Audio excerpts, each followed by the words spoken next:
pentingnya atau agungnya nilai waktu bagi seorang muslim.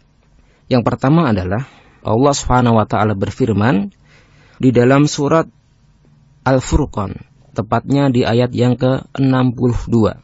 Allah Subhanahu wa taala berfirman, "Wa huwallazi ja'ala al-laila wan-nahara khilfah liman arada ayyadzakkara au arada syukura." Yaitu dialah Allah Subhanahu wa taala yang telah menjadikan malam dan siang sebagai satu khilfah yang saling berganti satu sama lain. Saling berganti satu sama lain adalah ketika malam itu datang, kemudian beranjak pergi, maka akan digantikan dengan siang, begitu seterusnya. Untuk apa? Allah Subhanahu wa taala menjelaskan di antara pergantian tersebut, liman arada ayyadzakkara au arada syukura. Untuk orang-orang yang ingin mengingat Allah Subhanahu wa taala atau mereka ingin bersyukur kepada Allah Subhanahu wa taala. Di antara pergantian waktu agar digunakan untuk manusia dengan hal-hal yang mendekatkan dengan Allah Subhanahu wa taala dan bersyukur kepada Allah Subhanahu wa taala. Ya, sudahkah kita memperhatikan pergantian siang dan malam tersebut yang pada akhirnya nanti akan berganti dengan pekan atau minggu, berganti dengan bulan, berganti dengan tahun, dan berjalan memakan usia kita. Bagi orang yang memikirkan akan pergantian hari, malam, dan sebagainya, tentu akan dia berpikir bahwasanya kehidupan itu sangat singkat sekali. Sementara kita banyak dituntut untuk melaksanakan, untuk menjalankan ibadah-ibadah di dunia ini. Oleh karena itu, para pendengar yang budiman, pentingnya kita menjaga waktu merupakan mabda, merupakan pondasi bangunan yang akan menjadikan kita sukses di masa yang akan datang. Yang kedua, di antara pentingnya waktu di dalam Al-Quran, Allah Subhanahu wa ta'ala banyak sekali bersumpah dengan waktu di dalam Al-Quran. Di antaranya adalah Al-Fajr, demi waktu Fajar, Wad-Duha, Wal-Lail, Wal-Asr. Al-Asr maknanya adalah Ad-Dahr, demi waktu. Ini apa? Menunjukkan bahwasanya pentingnya waktu tersebut. Allah Subhanahu wa ta'ala tidaklah berfirman, tidaklah bersumpah di dalam Al-Quran dengan makhluknya, kecuali punya nilai yang tinggi, punya nilai yang lebih.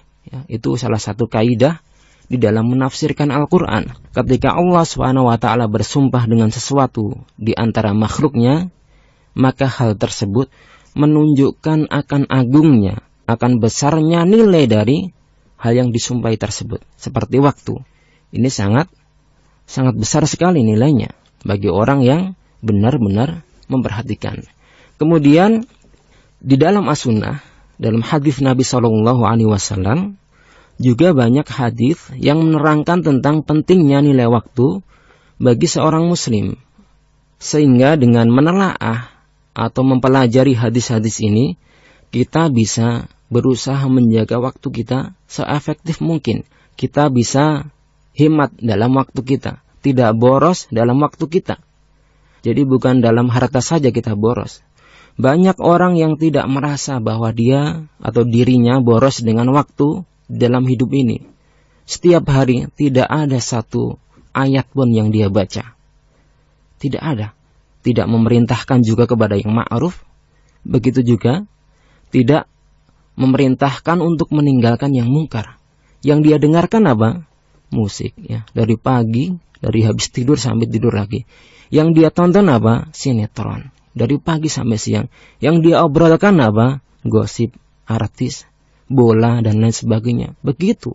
Banyak di antara kita, mudah-mudahan kita diselamatkan oleh Allah SWT dari hal-hal yang lahu, yang sia-sia. Banyak sekali di dunia ini. Yang pertama, dari Mu'adz radhiyallahu anhu, qala Rasulullah sallallahu alaihi wasallam, la tazalu qadama 'abdin yaumal qiyamah hatta yus'ala an arba'i khisal. Jadi hadis dari Mu'adz radhiyallahu anhu yang diriwayatkan oleh Imam Tabrani, bahwasanya Rasulullah sallallahu alaihi wasallam bersabda, tidaklah beranjak dua kaki seorang hamba di hari kiamat.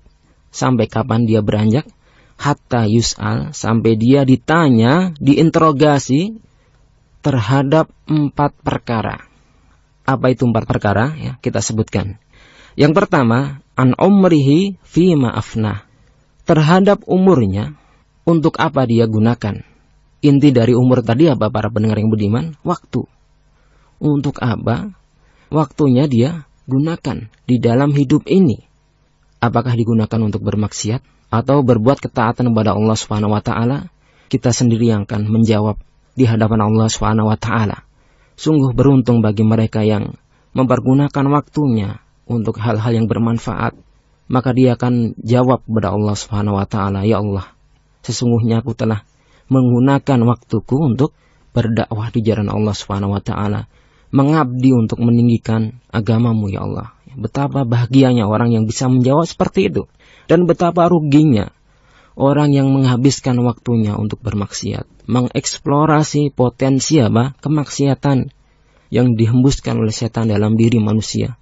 Yang kedua, wa an syababihi fima ablahu. Terhadap masa mudanya, untuk apa dia bergunakan juga. Yang pertama tadi tentang umur secara umum. Yang kedua tentang umur juga, tapi tekanannya pada masa muda. Rasulullah SAW menyebutkan yang umum, kemudian memerinci dengan yang khusus. Ini kalau kita tinjau dari usul fikihnya Dzikru al-khas, ya, badal am. Jadi menyebutkan yang khusus setelah yang umum. Di antara faidahnya adalah tentang pentingnya yang khusus tersebut.